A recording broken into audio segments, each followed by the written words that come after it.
One of the girls at our table said they would never let drugs take over their life after laughing at a homeless lady outside and hearing my struggle with addiction, so I told her that I'd never let food take over mine and weigh over 200 pounds like she was. I know how it sounds, but hear me out. I, 25F, was at a dinner out with a group of 6 girls all around my age. I grew up with and am really close with 3 of the girls. I didn't know the other 2 very well, but they were close with my close friends. They all went to college together. We were eating at a nice restaurant downtown in the city. Our table was up against a window and a homeless woman approached the window and was obviously on something or mentally ill. She waved at us and was saying something we couldn't hear over the noise inside. Everyone just looked at each other, giggled, and ignored her. It was pretty chilly out and she looked cold. I got up and met her outside and handed her a couple of bucks and wished her well. When I got back to the table, one of the girls I didn't know that well, I'll call her Emily, said, "Who just lets drugs take over their life? I would just never let myself get like that." I was fuming. I paused and looked at her.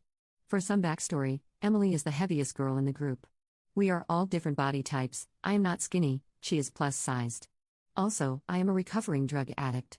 My brother was also an addict and experienced homelessness at some point. He passed away of an OD when I was 17.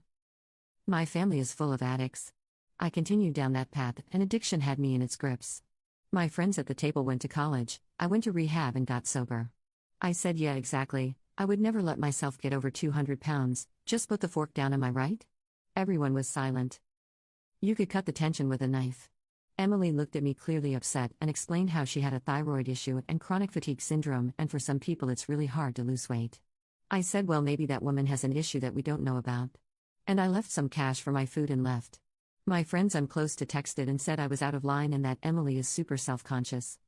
I feel bad for going low and hitting where it hurts, but I just wanted them to get some perspective.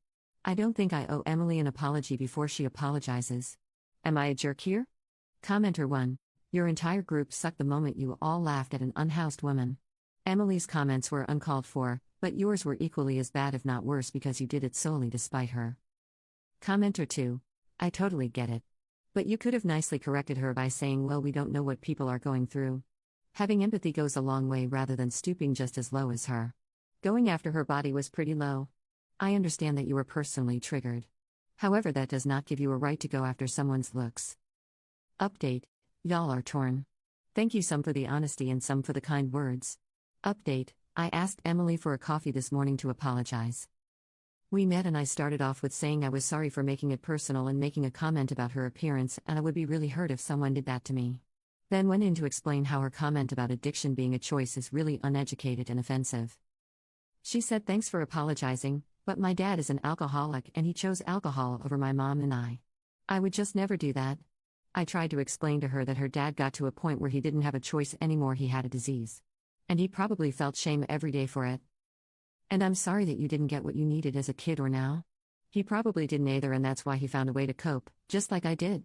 She said she understands now and why she copes with food sometimes. I gave her props because food addiction can be so challenging because you can't just stop eating, unlike drugs where you don't even have to be around them. We thanked each other. We shared more stories. We will remain friends and try to connect more. Thanks, folks. Commenter 1. Everyone in this story needs a lesson in empathy. Commenter 2. Apologizing and then immediately pivoting to invalidating is wild.